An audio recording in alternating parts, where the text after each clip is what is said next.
They treated me as though I was nothing, just the quiet one, just the one who cleans. I was the youngest of 9, and when my father made the farm a battlefield to see who among his sons was strongest, I believed I was bound to perish under the weight of their cruelty. But something inside me stirred. When the day came that I decided I would no longer be the invisible shadow in their war, I set in motion a plan that would change everything. I was born in 1948 on a ridgetop farm in Boone County, tucked between rolling hills and thick forests.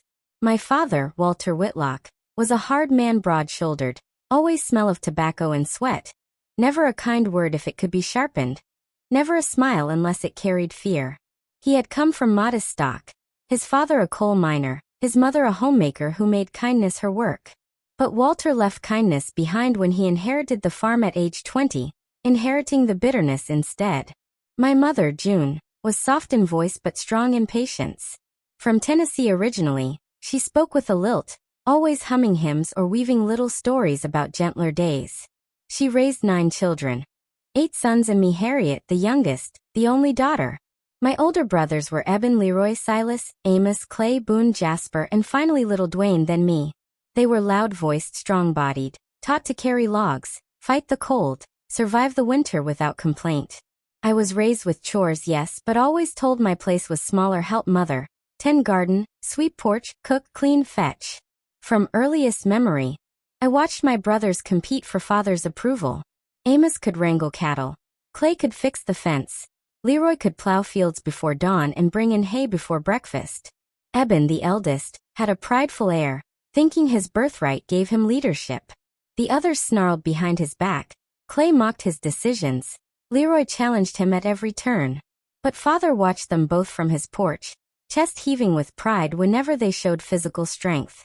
Father believed strength was met in calloused hands, stoicism, dominance.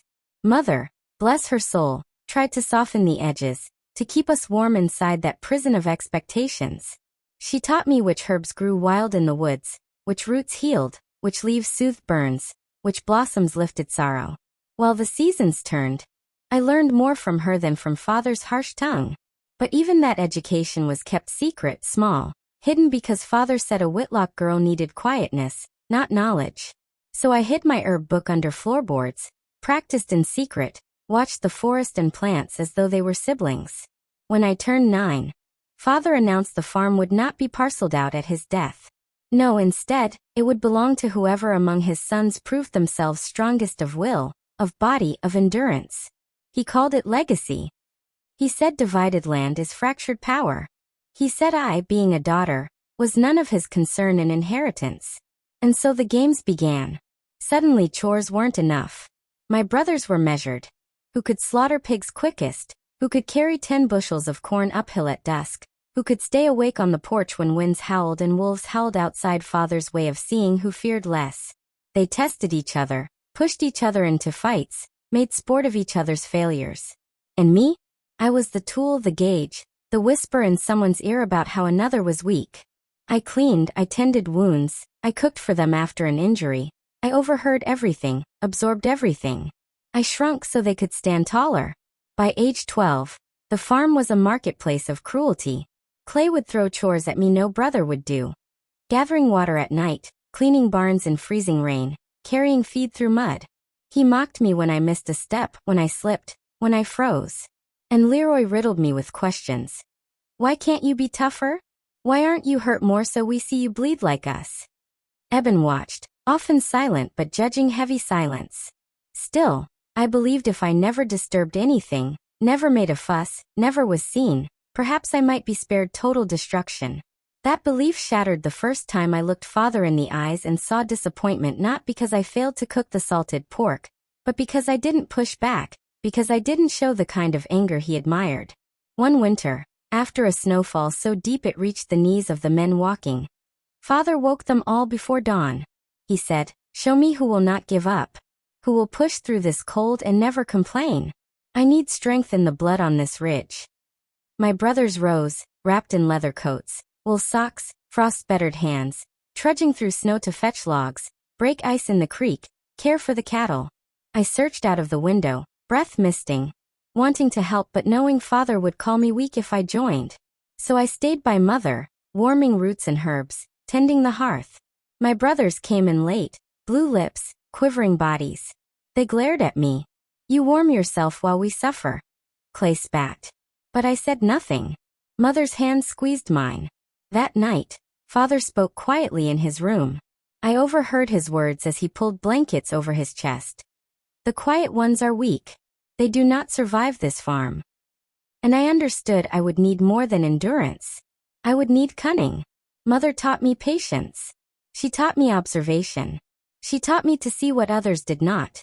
For instance, how Boone limped after a fall, how Silas cursed under his breath when no one watched, how Jasper hoarded eggs, how Dwayne trembled when Father raised his voice. I noted these things, stored them in the hush of night. There were points where I nearly collapsed. When Boone fell sick from pneumonia, when Jasper got burned trying to fix the boiler, when Dwayne cried himself awake in a storm, because there was just no kindness in their world but through Mother's soft hands. But all that suffering traced itself in me, shaped me. When I was 14, Father's health began to show cracks. A cough that rattled in his chest, nights spent staring at ceilings, ripping at dreams, as though seeing something beyond farms and livestock. The doctor said his lungs were failing. It was winter again, bitter cold, when he called all his sons to the barn loft. They assembled under the lantern's dull glow, breath steaming, faces drawn. I crept in quietly behind Dwayne so I wouldn't be noticed. Father, thin, his hair gray, his eyes sharp though dimming, said, "My time is short. But I have not yet seen the true Whitlock heir. Not just who swings an axe, but who endures, who outruns fear, who holds the farm with their will." There was a hush heavier than snow. My brothers shifted, each thinking maybe him. And I pressed close to the beams, heart pounding, though he didn't know I was there. And in that moment, I made a vow. I would no longer be invisible. I would learn the rules of this cruel competition. I would become someone, not just a daughter to be used as a measuring stick, but someone who shapes the outcome. That night, I lay awake, listening to Father wheeze, smelling pipe smoke, hearing the wind rattle windows. I cried not for myself, but for what I must become. It started with Boone. He was the first of my brothers to see me as something more than a shadow. Not out of kindness, but out of desperation. He approached me one late afternoon in the shed where I was sorting dried mint and yarrow. His face was gaunt, and his voice, usually booming, was taut with tension. "You know things," he said, not as a question. "You see everything in this house. Who goes where? Who says what?" I didn't answer, just kept working, fingers trembling slightly. He stepped closer. "I need your eyes. I need to know what Leroy's planning." "What makes you think I'd help you?" I asked quietly. Boone snorted. "Because you've got no dog in this fight. You don't want the farm. You're just stuck in the middle. Might as well survive it." But I did want something. Not the farm. Not Father's favor. I wanted to outlast them. I wanted a life. My own life. And so I agreed, nodding slightly. "I'll watch." That was the beginning. Over the next weeks, I became the hidden thread running through their games. Clay came next, then Jasper. Each offered something: protection, extra food, a rare kind word, in exchange for information. They thought they were using me, but I was learning. Watching them lie to each other while smiling across the table. Watching their fear grow as Father's cough worsened. And all the while, I collected their weaknesses. Eben still had the pride of the eldest, but no longer the strength. His left hand had been crushed by a fence 2 years prior, and he couldn't grip a tool right anymore. Amos, the second oldest, was drinking. He'd sneak into the pantry at night and sip from the moonshine Father had forbidden. Dwayne, sweet Dwayne, had started talking to himself in the cornfield, whispering to no one when he thought he was alone. Each day brought more tension. Breakfasts were eaten in silence, but eyes darted. Whispers turned into accusations. Small accidents began to happen. A blade left too close to the edge of the bench. A ladder rung weakened. Father watched it all from his armchair like a dying king, letting his sons cannibalize each other under his rule. My mother said nothing. She moved through the house like a ghost, hands always busy, eyes always downcast.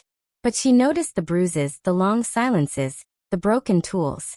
One night, after Jasper had shoved Boone during a dispute, and Boone nearly cracked his skull on the hearthstone, She turned to me as I wrapped bandages around Boone's head. "This will end badly," she said, her voice barely a whisper. "It already has," I answered. She nodded. Then, without looking at me, she said, "There are roots in the back shed. Dried. From before you were born. Your grandmother brought them when we came here. Be careful with them." It was the closest she came to acknowledging what I was starting to become. Around that time, Silas approached me. Always the quiet one among them, Silas had a cruel streak masked by charm. He never raised his voice, never got dirty. But his words were like small knives, cutting with precision. "I know what you're doing," he said one morning as I collected eggs. I looked at him, not denying it. "You think you're clever, playing the game too." I said nothing, holding the basket close to my chest. He leaned in. "You'll slip, little sister.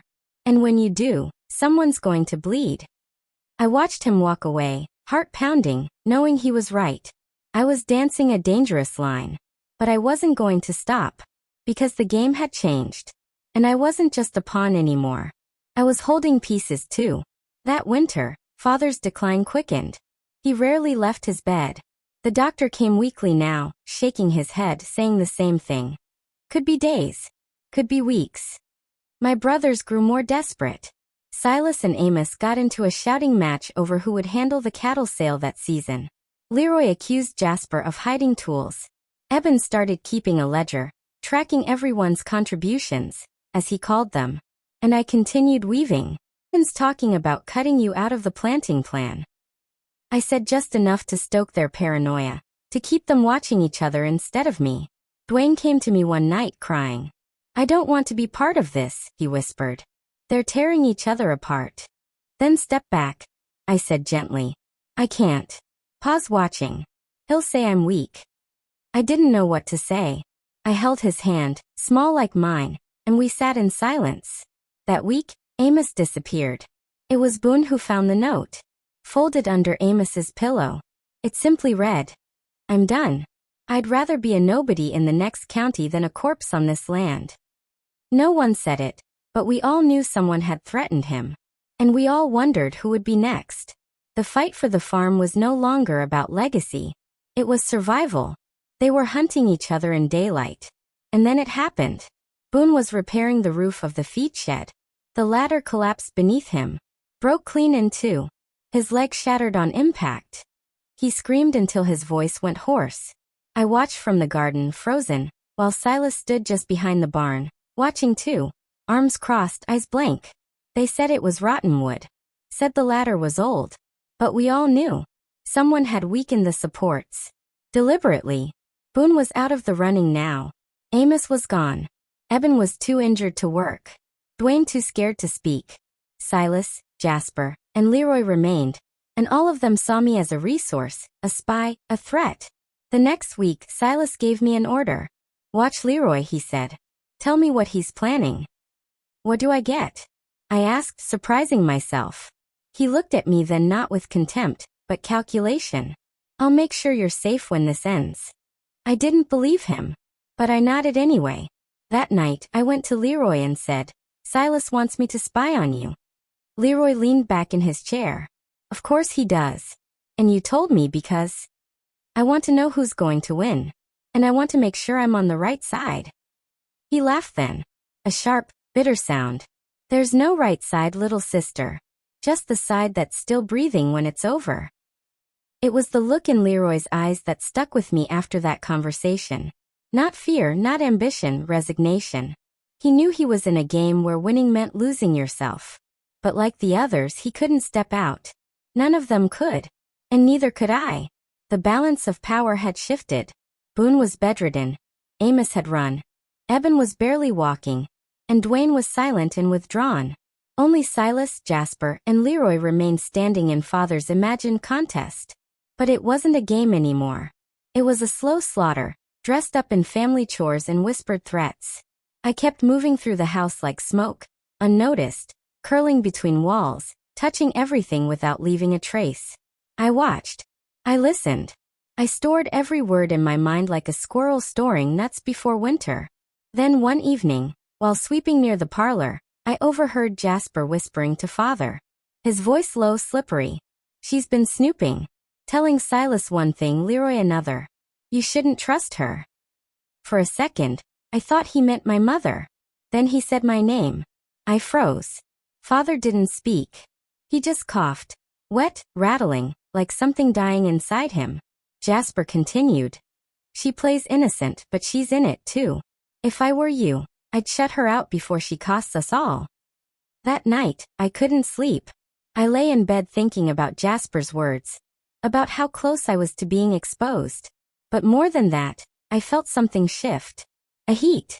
A burn. Not fear. Anger.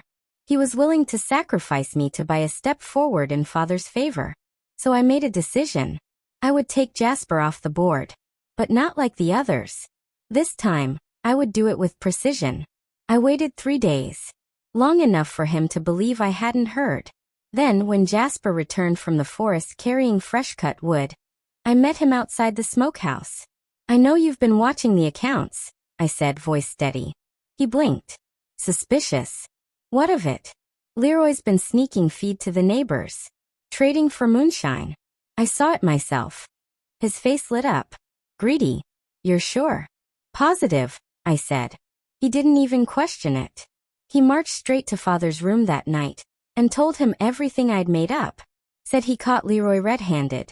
Said I'd seen it too. But this time I was ready. When Father called me in, his voice weaker than ever, I stood tall. Is it true? He rasped. No, I said calmly. I never told Jasper anything. He's lying. Jasper's face flushed. She's turning it on me. I cut him off. He's been stealing the whiskey from the cellar and blaming it on Amos. He tried to convince me to back him up, and when I wouldn't, he tried to silence me. Father stared at me. Long quiet. Then he turned to Jasper. You'll sleep in the barn from now on. You're not welcome in this house until you prove yourself. Jasper didn't speak. Didn't protest. He just stormed out. Later that night, I watched from the porch as he smashed a tin cup against the well wall, then slumped onto the hay pile like a broken man. Another one removed. Without poison, without traps, without blood. Just words. My power was no longer hidden. And I think my mother saw it too. She came to me after supper, after everyone had gone to their corners, and held out a small linen pouch. What is it? I asked. Mandrake. Belladonna. Foxglove. Dried, she said quietly. I kept them in the hollow of the chimney all these years, in case I ever needed to escape. I looked down at the pouch. Why now? Because you're past escape, she whispered. You're becoming something else entirely. And I want you to have choices. I held the pouch in my hands. It felt heavier than it looked. Heavy with history. With what it meant. For days I did nothing with it. Then came the fire. It was a stormy night. Lightning forked the sky. Silas and Leroy had argued all day. Over tools, over fields, over who got the mule on Sunday. I stayed quiet, sitting near the hearth, pretending to stitch torn cloth. But my ears were wide open. At one point Silas turned and said, I'm sick of this. You're not better than me. You think this is about you? Leroy snapped. Pa's dying. We're fighting for scraps. Silas moved toward him. I stood quickly, heart racing. Enough, I said, louder than I'd ever dared. They both froze. Then, without a word, Silas stormed out into the rain. The next morning, the tool shed was in ashes. The official story was lightning. But I'd seen Silas with lamp oil the night before. I'd seen the look in his eyes. Leroy accused him. Silas denied it. Father listened from his sickbed, face pale as milk, saying nothing. But that was the moment it changed. Because the tool shed wasn't just lumber and nails. It held our family journals. The ledgers. The account books. The maps. And the fire took them all. Silas had burned history. That night, I made tea from the herbs my mother gave me. Not a deadly brew. Not enough to kill. But enough to cause confusion, disorientation. I brewed it in the communal pot. Just enough for 1 cup. Then I waited. Leroy drank first. Then Silas. I watched, heart steady, as they started to sway. Just a bit. During supper. Arguing over whose fault the fire was. Neither making sense. Their words slurred. Their accusations frantic. Father called me in. "Bring me my ledgers," he croaked. "They burned," I told him. His eyes sharpened, just for a second. "Then who gets the farm?" "No one," I said. He coughed violently, then leaned back silent. The room felt hollow, and I realized the war was over. Not because someone had won, but because I'd ended the game. Father died 3 days later. No ceremony. No final speech. Just a last rattle of breath in the early morning. The fire in the hearth still dim from the night before. I found him as I was bringing in water. His eyes were half open, staring at nothing. I stood there for a moment, basin in my hands, feeling nothing. No grief. No joy. Just silence. Mother came in and saw him. She placed her hand gently on his chest, confirming what I already knew. Then she turned and walked out without a word. The funeral was small. Only the family, and even that felt too crowded. The will came a week later. He hadn't left the farm to anyone. Instead, he divided it in slivers. Useless slices that would mean nothing once separated. Silas got the south field. Leroy, the old mule barn and the broken fence line. Jasper was given the stream and a rocky patch of overgrown earth. Eben got a storage shed, Dwayne a woodlot that hadn't been touched in years. Boone, still in his bed, received the smallest sliver, the ridge no one wanted.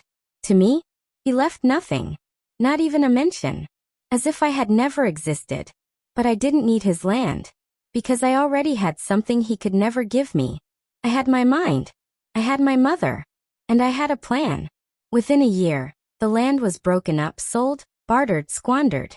Silas lost his field in a crooked bet. Leroy couldn't keep up with taxes. Dwayne disappeared one night, and was never seen again. Boone passed in his sleep the next winter, pneumonia taking what was left of him. Eben moved to town and took a job at the sawmill. Jasper tried to rebuild but failed. One by one, they vanished from the ridge, swallowed up by the world, their inheritance slipping like dust through their fingers. And me? Mother and I took the only thing worth keeping, ourselves. We moved to a small house outside Asheville. It had a wraparound porch and a garden plot out back. Nothing fancy, just space. Space to grow. We planted herbs. Lavender, mint, thyme, goldenrod. We kept bees. We dried flowers. I started a journal of plants and their uses, passed down from generations of women who'd never had their names in any will. People came. First one neighbor, then two. Asking about the teas. The salves. The tinctures for pain, for sleep, for grief. We gave them away. We never charged. They brought eggs. Fresh bread. Handmade quilts. A sack of apples. Help fixing a gate. It was enough. Over the years, my hair turned silver, and Mother's hands grew more fragile. She passed on a spring morning, with the lilacs in bloom and the bees buzzing just outside her window. She left me the garden, the books, the silence we'd learned to live in. I've never remarried. Never needed to. The life I built wasn't the one Father tried to control. It was mine. Now I sit on this porch in the early evening light. The mountains soft in the distance, the smell of lemon balm and rosemary drifting through the air. Sometimes the past creeps in, the smoke, the shouting, the cold looks at dinner. But it doesn't haunt me. Because I won. Not with violence. Not with land. But with roots. With survival. With peace. When I see the children in the neighborhood picking herbs from my garden, when I teach them which flowers call in the bees and which leaves soothe a burn, I know the story didn't end at that broken farm. It bloomed here. So if you're watching this, wherever you are, I hope you know this. You don't have to win their game. You can walk away. You can plant something new. My darlings, if you've stayed with me this far, I want to thank you with all my heart. Telling this story wasn't easy, but I believe that some stories must be told. Not to relive the pain, but to show that survival is possible. Maybe you're facing something similar. Maybe your family has become a battlefield. Maybe you're still trying to figure out how to hold on without becoming someone else. Or maybe, like me, you're looking for a way to reclaim what they tried to take. Dignity, peace, freedom. Let me tell you, you can. You can build something with your own hands. You can choose a different ending. You can leave the ashes behind and grow something new in their place. And if this story meant something to you, if you saw a glimpse of yourself in it, Please, before you go, click that subscribe button and ring the bell. Not for me. For the stories like this that need to be told. For the people still trapped, still silent, still hoping for someone to show them it's possible to break free. And leave me a comment with the word roots, so I know you stayed until the end and understand just how strong they can be when you plant them yourself. Thank you, my loves. Take care of each other. And take care of yourselves.